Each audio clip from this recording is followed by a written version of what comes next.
You wake up on a Monday morning. Alarm goes off. You grab your phone. Before you even get out of bed, you already feel tired. You think about the job you're about to go to, the meetings, the emails, the commute, the 8 hours you're about to trade away. And somewhere in your head, there's this quiet justification running on repeat. At least I'm getting paid $30 an hour. That sounds good, right? $30 an hour feels solid, responsible, like you've made it past the struggle phase. But then the credit card bill hits, rent goes up again, groceries somehow cost 40% more than they did 2 years ago, and your savings account still looks embarrassing. So you do the math in your head and think, how am I making $30 an hour but still feeling broke?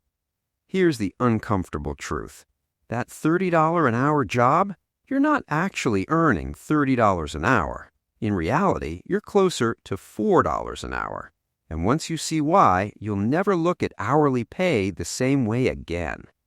My name is Jack, and I spend way too much time thinking about money, work, and why so many hardworking people feel financially stuck despite doing everything right.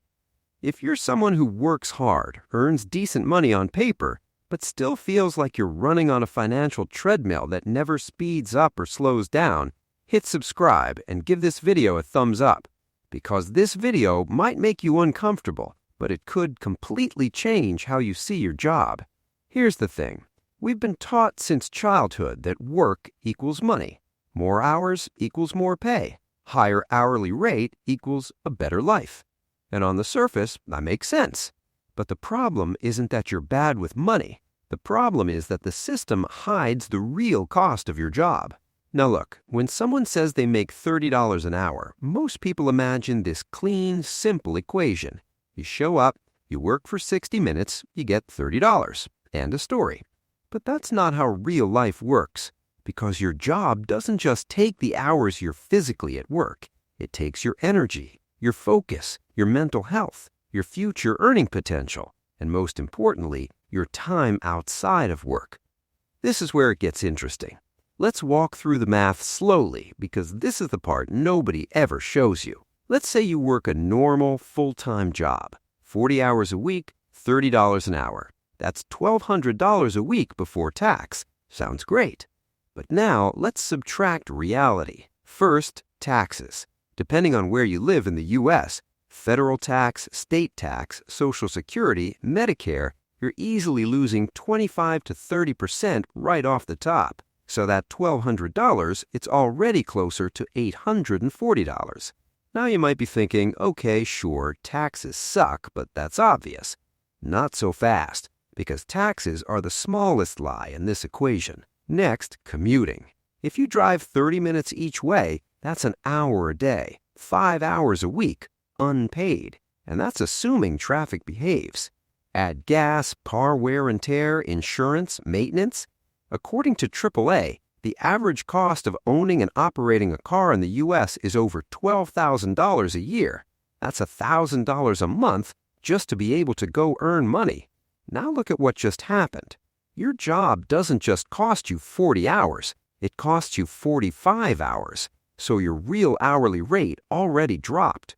But we're not even close yet, because now we add preparation time, getting ready, packing lunch, thinking about work before work, decompressing after work because your brain is fried. Conservatively, that's another hour a day. Now you're at 50 hours.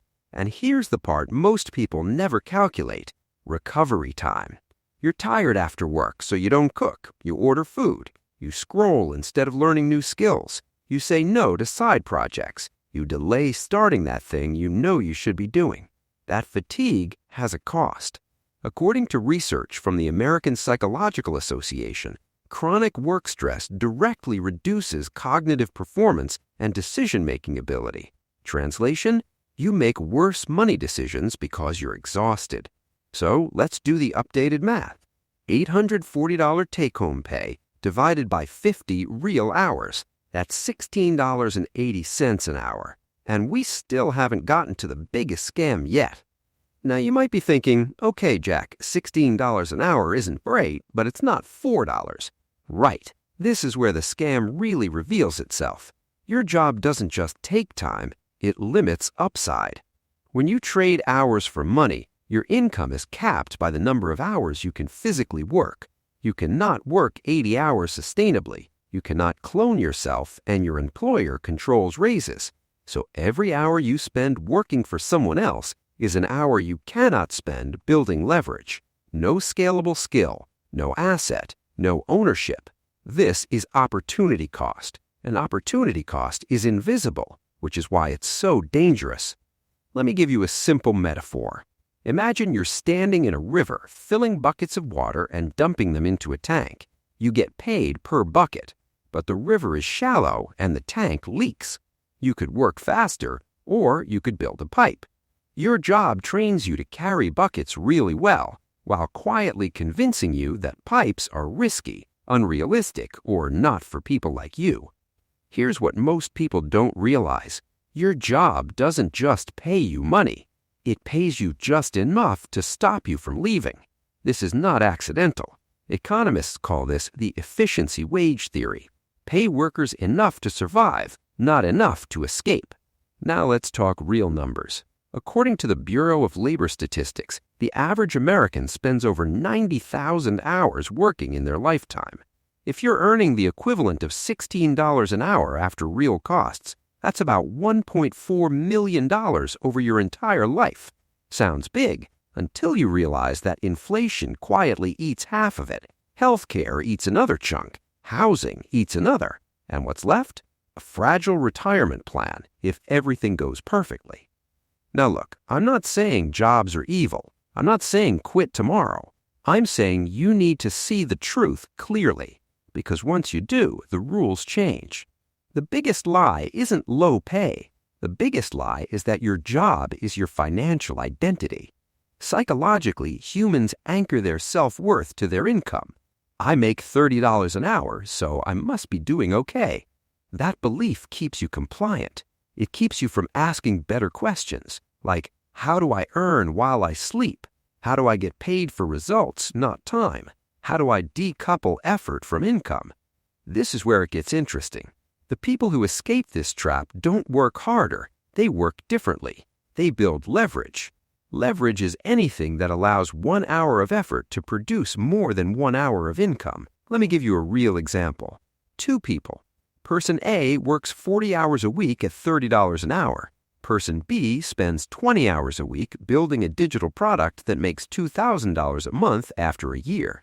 At first, person A looks smarter, safer, more responsible. But after 12 months, person B's income continues even if they stop working. Person A's income stops the moment they do. Same effort, completely different outcome. Now you might be thinking, not everyone can build a business. True, but everyone can build leverage. Negotiating remote work eliminates commuting costs. Learning a high-value skill increases output per hour. Investing converts time into compounding returns. And here's the psychological shift that matters most. Stop measuring your worth in hourly wages. Start asking, how much does this hour build my future? Because some hours pay you once, other hours pay you forever. And once you understand that, you stop feeling guilty for resting. You stop feeling lazy for learning. You stop feeling behind for questioning the system. You realize the real scam isn't work. The real scam is working without leverage. So if you're watching this and thinking, wow, this explains a lot, good. That discomfort is clarity. Use it. Because the moment you stop measuring your worth in hourly wages is the moment you start building real freedom. And that's when your income finally stops feeling like $4 an hour and starts working for you. If you found this video even a little helpful or it made you think about money differently, make sure to subscribe to the channel. I share practical, easy-to-understand tips about money, investing, and building wealth. Also, drop a comment below. What does financial freedom mean to you? I read every single one and would love to hear your thoughts.